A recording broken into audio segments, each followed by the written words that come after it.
Hey guys, how we doing? So we're back on another Swag Kage video. This is something you guys have been suggesting for a while now. I don't know why I've been putting this off. This could be quite interesting. I love it when he talks about the Uchiha. Because he obviously has a massive boner for Madara and anything with the Uchiha surname in. So let's just get straight into this. This is called Why the Uchiha Clan is So Overpowered.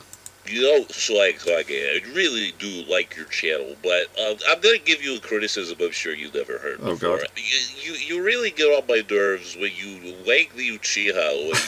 When you got Madara and Itachi's dick buried in your throat, Sasuke's ball sack dragging across your face, and you really just don't seem to know what you're talking about. I know nobody's ever brought this to your attention before. Oh my it's just God. something you might want to consider, because it's Oh, really annoying. no. I want you guys to do me a favor. Yeah. Put yourself in my shoes and try and imagine waking up every day and hearing somebody say something like this to you at least 3 times daily Oh, for God, about a okay. year. For those of you without very active imaginations who aren't really able to grasp what this might lead to, you might start developing some pretty terrible urges to do things like shove a nail gun down your throat and start firing, walk into oncoming traffic, drink an entire gallon of glue, jump off of a 15-story Oh, my building, among God. other things of the same nature. There are probably a bunch of other symptoms that I have yet to discover. So for the sake of my mental and physical health, I think that I ought to at least attempt to put a stop to all of the Uchiha bias comments that I've been Oh my receiving God. for the Go past for it. year plus, give or take, or at the very least ever since I started doing versus battle videos. Now, one thing that I should make clear before we get started is that I'm not just making this video to defend my stances on various versus battles. See, Okay. the fact that I received so many of these comments in the first place is an indication that there are a whole lot of people who don't seem to understand just how overpowered the members Right. of this clan Yeah, I are. love it. So I figured it would do the community some good if I made a video examining that. Now, before we can get into the topic at hand, I need to establish which members of the Uchiha clan had a lot of story significance, and in order to determine that, I need to take a look at That's a each cool member picture. of the clan and ask myself a yes That's or no awesome. question. Did this character's actions have a heavy, direct impact on the overall Naruto narrative? Right. Now, there are 4 characters who fit this description: Sasuke, Itachi, Madara, and Obito. Now, Yes. let's take a look at each of course. these characters individually to get a better idea of why they're so important. Sasuke is a main character. Yes, he is. Pretty sure I don't even need to go into detail to explain his importance. Now, Naruto, like many other series that have a lot of main characters, sort of has a hierarchy for its main cast. And what I mean by that Right. is there are some main characters that are more important than others. Sasuke is at the very Very tippy top. top Yep, of the definitely, Naruto definitely. main character Yep. totem pole, right next to the character the series is named after, Naruto Uzumaki. So while there are plenty of other main characters like Sakura, Kakashi, and less important Sai, the rest of the Konoha 11, and so on, Sasuke is particularly important. He's So high important, as a up matter there. of fact, that there are a handful of chapters where Kishimoto takes the camera away from Naruto and focuses it on Sasuke Yes. for a rather extensive period long of time. time. While Kishimoto does focus on more than just Naruto and Sasuke from time to time, and gives pretty much every character in the series a pretty lengthy backstory, Sasuke is without a doubt one of only 2 characters he's chosen to focus on as much as he has. Yes. Next up, we have Itachi, who's Sasuke's brother, and as I just explained, Sasuke is one of the most important characters Yes. in the entire series. Now, this on its own wouldn't be enough to automatically It's his make goal to Itachi kill him from the significant, very but for the beginning. first 2/3 of the series, killing Itachi was Sasuke's only goal. Yes. Getting strong enough to kill this guy was his only motivation up until halfway through the plays pain a arc. And major there are a whole lot of plot point points that revolved story. around the conflict between these two. As a matter of fact, this ended up spawning an entire arc that had just about nothing to do with Itachi, that being the Sasuke retrieval arc, where Sasuke left the village in order to train with Orochimaru so he could become strong enough to take yeah. Itachi out, which is pretty bizarre upon closer examination, because again, this entire story arc has pretty much nothing to do with him. Like, don't even try naming a connection between Kimimaro and Itachi. There is none. It doesn't exist. Now, Madara and Obito are 2 characters that you can examine together because they both fulfill pretty much the same purpose, that being acting as the story's final villains. Yeah, As the a last result, boss. they are both automatically incredibly important members of the cast, with arguably just as much significance as Itachi and Sasuke. Now, I want you to ask yourself what all 4 of these characters have in common. The That answer is that the Uchiha. plot demands they be strong. For one reason or another, all 4 of these characters have to be overpowered. overpowered, or else the story falls apart. Sasuke is Naruto's They do have to rival, be and powerful, he don't they, exists for them to to be actually, stronger than like, him. make At least sense throughout the beginning of the roles they're meant series, to the be only reason fulfilling. Sasuke is there is to give Naruto something to work towards. As a result, he has to be really strong. Yes. Meanwhile, Is Itachi his serves rival. the exact same purpose, but for Sasuke, so he has to be strong even more enough. overpowered. Yeah, For he has the to be first stronger than him to two-thirds fight of him. the series, because of the type of character Itachi was, he had to be one of the strongest, if not the strongest member of the core cast. And this is because he was an international criminal and a menace to a lot of people, He so killed if the whole Kishimoto Uchiha introduced clan. somebody capable of beating him, chances are they would do it, and that would end up robbing one of his main characters of one of their most important achievements. Killing his older brother and subsequently realizing that he wasn't the person he thought he was is one of the most important moments for Sasuke as a Serves you character, right. and ends up defining the person he becomes throughout the third chunk of the story. Madara and Obito are as strong as they are for obvious reasons. As the They final had villains to of the be. story, especially given the circumstances that required they fight literally every Everybody. other ninja on the planet It's at just them. once, they had to be absurdly powerful, or else it would have Yep. been way too easy for Kishimoto to Imagine wrap things that. up in the end. Plus, Madara, and I guess Obito as well, had hundreds of chapters of build-up to live up to. A Madara long because time. his name kept getting thrown around by a multitude of Mentioned characters, and so early Obito on. because he masqueraded as Madara for a very long time, and also operated as the series' main villain from behind the scenes for a while. Trust me, if these two weren't outrageously powerful, people would have been disappointed. Yeah, it just would have would've been felt lame. underwhelming. Now, the reason I'm explaining all of this is to let people know that these characters aren't inherently overpowered just because they're Uchiha. It's instead because they're extremely important to the story. As a matter of fact, I'd venture to say that it's the opposite, that the Uchiha clan only gets as much hype as it does because 4 of its members were such important characters. Because, like, originally, the members of the Hyuga clan were supposed to be top dog, if you remember back to Yeah, part 1 when back they in the were day. introduced, but none of the Hyuga ended up being incredibly important. Nope. Neji got relegated to the role of side character, Yeah. and Hinata didn't really become important until her romance with Naruto became a narrative focal point, so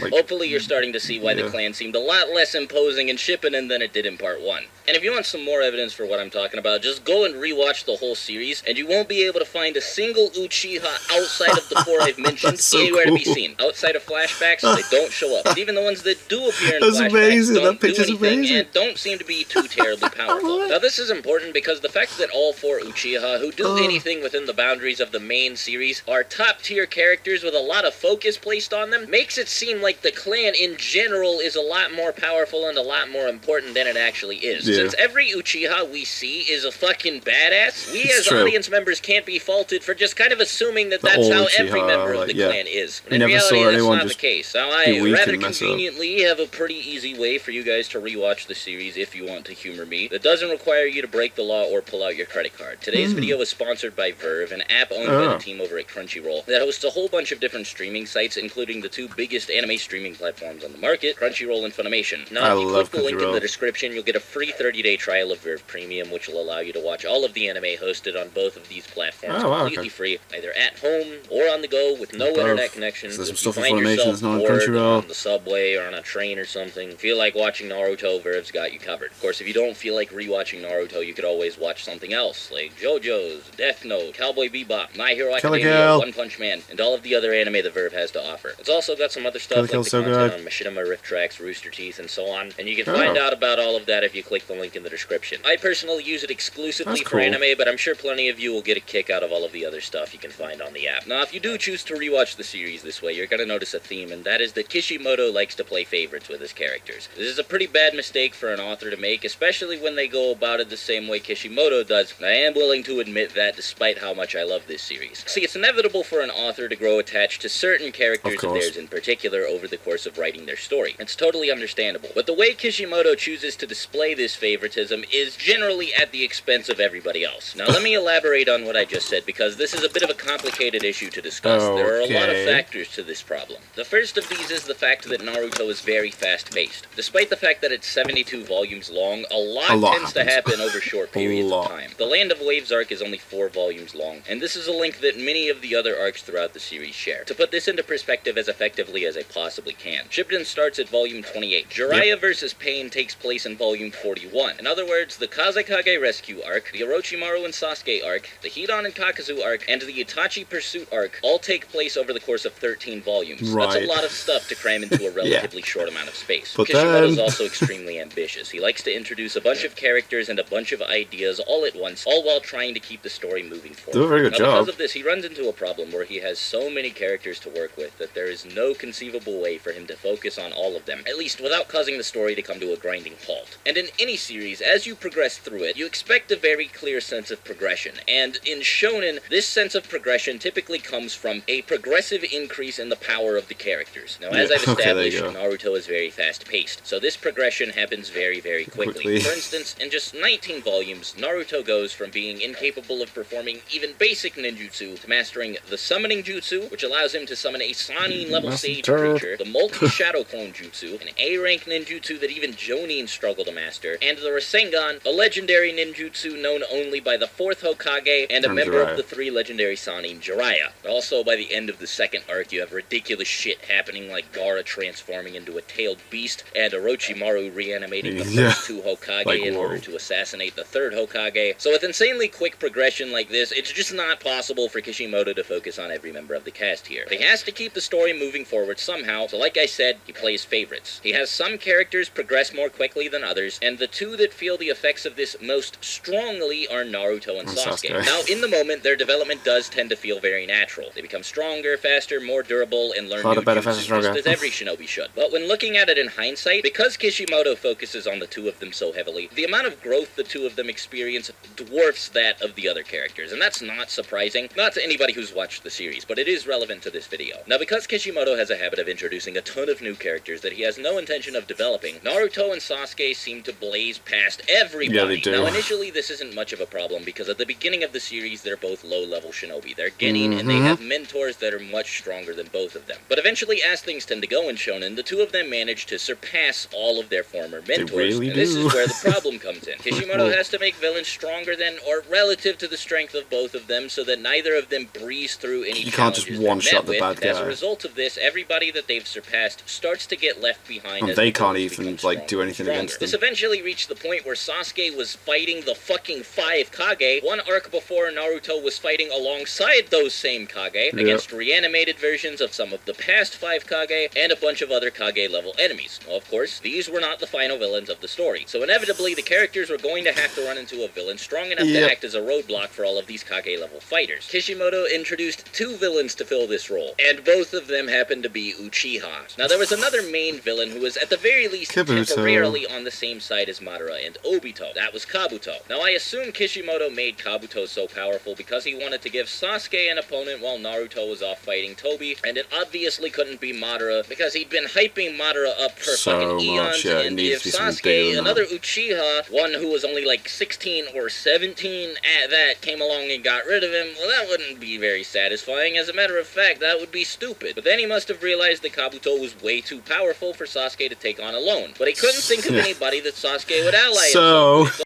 To break Itachi free of the Edo Tensei and have Itachi do most of the fighting against Kabuto, which further contributed to the problem I'm talking about today. 2 of the series' final villains were Uchiha. The only non-Uchiha was taken out by 2 Uchiha. And incidentally, the 4 Uchiha I'm talking about are the only Uchiha characters in the whole series. So because of all of this, it sort of gives the audience an impression that the Uchiha clan in general is just really overpowered. This isn't helped by the fact that Shisui is also given a lot of background significance because apparently he has the 2 greatest Sharingan of all time. Sharingan so powerful that Danzo was able to control Mifune with one of them. He claims he would have been able to control Obito with the same eye, and Itachi was able to break free of Kabuto's control using Kodo Amatsukami. So even though he doesn't even show up outside of flashbacks, Shisui still has a pretty strong presence in the series, which sort of adds credence to the idea that Kishimoto really liked the Uchiha. Another thing that doesn't really help is the fact that Obito and Madara are on the opposite side of Sasuke. And there was also a time where Sasuke and Itachi opposed one another, and so this sort of created a vicious cycle of progression, where Kishimoto took powers or attributes that he'd given to one Uchiha, and decided, well, because they have it, now this other Uchiha has to have it too. For instance, I have a feeling that the Susanoo started out as an Itachi exclusive ability, and it was only when Kishimoto was trying to think of ways to make Sasuke stronger that he went, hey, actually, it'd be cool if I gave that to Sasuke too. And then as a result of that, Madara got the Susanoo, and it just became this clan-wide ability that anybody could potentially unlock, but nobody really did. Then Madara had his super special Susanoo, the perfect Susanoo, and because of that, Kishimoto was like, well, I guess I gotta eventually give Sasuke a perfect Susanoo, and while I'm at it, since Madara has a Rinnegan, I guess I gotta give Sasuke one too. That sort of thing. Yeah. I haven't really gone into detail about how each Uchiha is overpowered by analyzing their moveset. I guess if you guys want a video of me doing that, then sure, leave a request for it in the comments and I'll get to it in the future. But in this video, I just wanted to focus on the narrative reasons why they ended up being as OP as they are. They're all really tightly connected, so when one gets stronger, so does the other, and hopefully this video made it easier for you to see that. Anyway,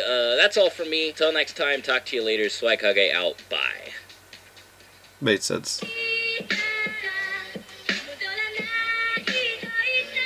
Do do do do do.